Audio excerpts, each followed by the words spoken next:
By a show of hands, can you guys indicate to me if you've ever had a discussion with someone who was set in their ways? Someone who was not willing to change? Yeah? This would be your parents. Manqoba, you cannot start a business until you graduate. And I see you walking down, walking and getting robbed. Could be in the workplace. Manqoba, this is how things are done here. You either ship in or you ship out. What does that even mean? Or it could be my corporate clients. Manqoba, I've been in this industry for the last 30 years. Before you even started working, what are you as a consultant going to teach me? You end up saying, if only these people could listen to understand, not listen to respond. Or if you Darren, you probably use other harder words. Or Yale, you use other more hectic words that I'm not going to repeat here right now. If this is how we feel as recipients, I'm sure that we certainly don't want people to say that about us. I'm sure we certainly don't want people to feel like that because of us.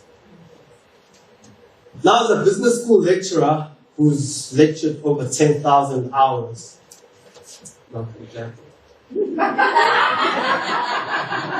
I was tempted to go the traditional stats, graphs, and so on. So the happenings here today, I'm glad I didn't go that route.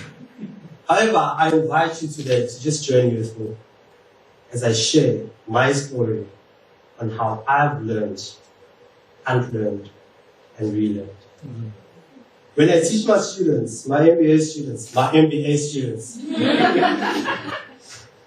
I always speak to them about a quote that was made by the late Alvin Toffler. He says, the illiterate of the 21st century are not only those who can't read and write, but it's those who can't learn, unlearn, and relearn. The illiterate of the 21st century are not only those who can't read and write, also those who can't learn, unlearn, and relearn. So I always speak to my students about deliberately learning to unlearn, to relearn. As kids, we were born with certain inherent capabilities. Fearlessness. We were told, do not touch the fire. And what did we do? We touched the fire. We had creativity inherently. All of us had those straw men that we handed over to our parents on Mother's Day, or Father's Day, and Christmas. And we thought these were masterpieces. I know my parents still have those of me. We had camaraderie. We shared lunch with each other, irrespective of your background, your race, your gender. We all played together. We had a common goal, was just to have fun. But yet, the older we get, we unlearn all of these things. We now judge people based on their race, based on their gender, based on their titles, based on their qualifications. We are now scared to do certain things. I'm not creative because I'm an accountant. I'm not creative. My wife even jokes that there's a shirt that is called the accountant's shirt, and it's this shirt that I'm wearing today. So I decided to test this today, and I saw this gentleman who I've never met in my life. And I'm like, sorry, sir, are you an accountant? And guess what the answer was?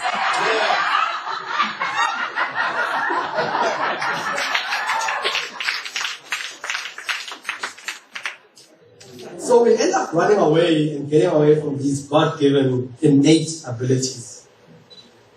And I also argue that the schooling system is partially responsible for it. Because they teach us to wait and keep quiet, do what we are told. Wait our turn, ask a question, and we are treated as if we are all the same, which obviously we are not. Our creativity, our fearlessness, innovativeness, all of those things are now almost dumped down, and we are shaped into be the same human being. We then ourselves grow up to have certain limitations of ourselves. Accountants are not creative, creatives are not good at numbers, introverts can't come up here and present and talk, and we have all these self-limiting ideas and perspectives of ourselves. Very, very damaging, very, very difficult. Us as accountants, are grown up, we get taught to think we're the smartest in the room. Very, very, very dangerous limitations, very, very dangerous ideas. So I grew up in the dusty streets of Umlazi Township.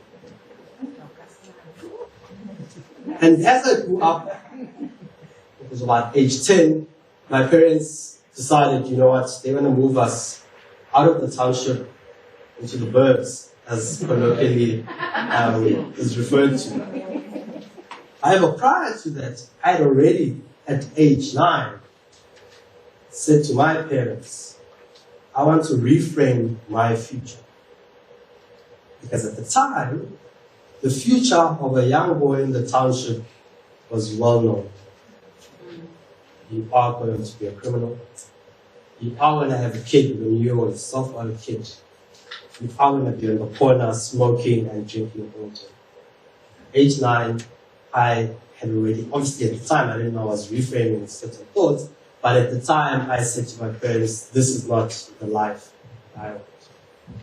So we then moved into the burbs, and now, my friends are being dropped off by chauffeurs and so on, and I'm just trying to understand what's going on here. We have one car that when you're in it probably feels like it's going to break down at any time. At age 10 now, I already knew how to change a tire, and yet there are classmates of mine that are being dropped off by chauffeurs. It started playing into my mind. I then started feeling insecure. I don't belong here. There's no one that looks like me. There's no one that thinks like me. So naturally, I had to work on myself and unlearn these things and believe that I deserve to be here, that I am good enough. One of the things that I had to unlearn was on the football pitch. I now had to learn that there's something called the offside rule. Coming from the township, there's no offside. Because the field is slanted like this, going downhill. There's no markings on the pitch, so how the hell are we going to know what offside is? Now I have to learn that there's this thing called offside. More importantly, I then have to learn that I'm good enough. And fortunately, my grades were reflective of that. And then I started having more and more confidence in my own capabilities. I ended up having to learn cricket. No cricket in the township. I had to learn cricket here. Played first team cricket. I was pretty decent, yeah. I did also try to learn how to play rugby. But after the first tackle, my ribs were nearly broken. And I had to unlearn that. And I quickly realized that rugby is not for me. My ribs are still intact 25 years later. It was certainly a sound decision. Unlearning and relearning becomes even more difficult. You have to unlearn something that's actually made you look great before. Unlearning becomes more difficult when you have to unlearn something that's actually brought you joy before. Our upbringing, the environments that we grow up in, influences our thoughts, our views, and our perceptions.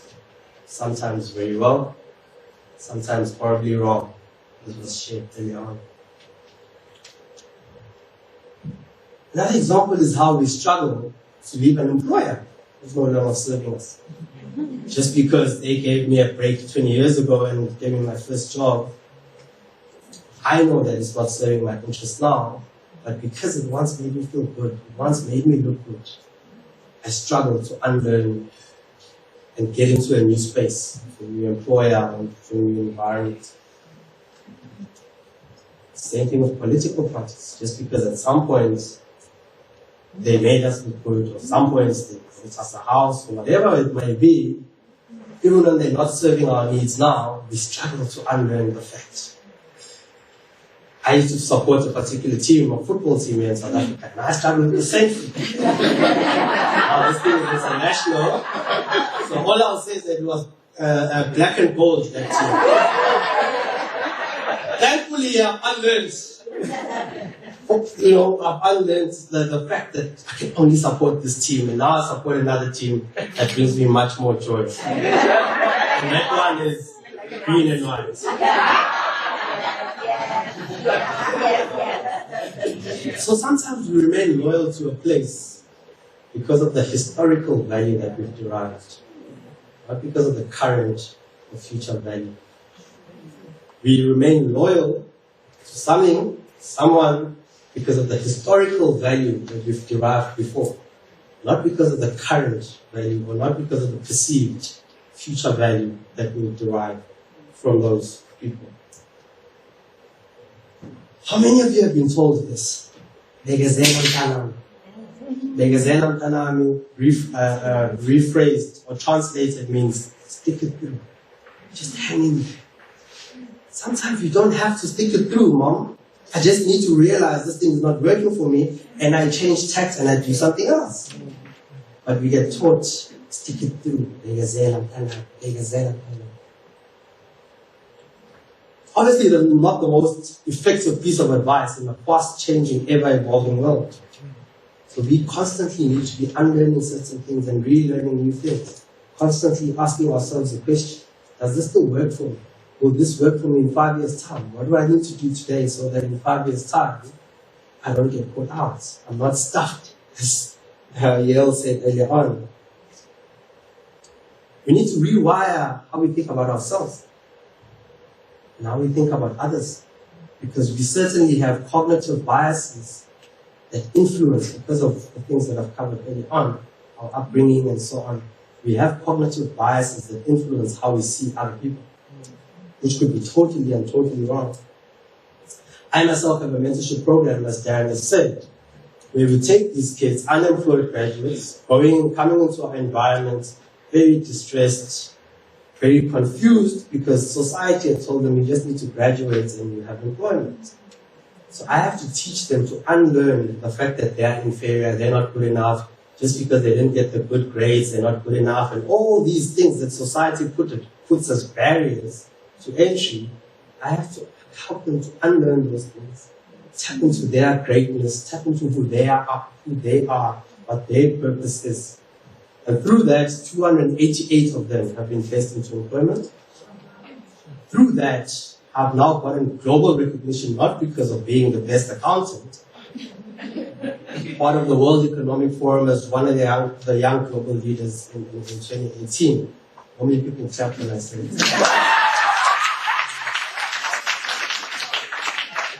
Just showing how powerful and impactful it can be when we learn to deliberately unlearn, to deliberately relearn. I've also now recently, family is involved in one of the football clubs here in KZN. We've now deliberately started the first business college for footballers. Because again, they need to unlearn the fact that as footballers, we're always going to be in the media for bad reasons and so on and so forth. As footballers, our career is short, post a career, we're going to be poor and so on. I'm teaching them to unlearn those things, invest in the right skills so that in the future, post their career, they are sustainable, their families are sustainable, because you take in South African context, one person, the salary that they earn, you times it by 4 months. So one person feeds or contributes towards feeding 4 or 5 people. That's the new thing, or the new kind of involvements that I've gotten myself into, teaching footballers to unlearn some of the thinking. So, in closing, and I promise you I'm not like a pastor I was going to say, in closing, my last point, my final point, this really is in closing. Let's remember the traits that we had as youngsters, those inherent traits.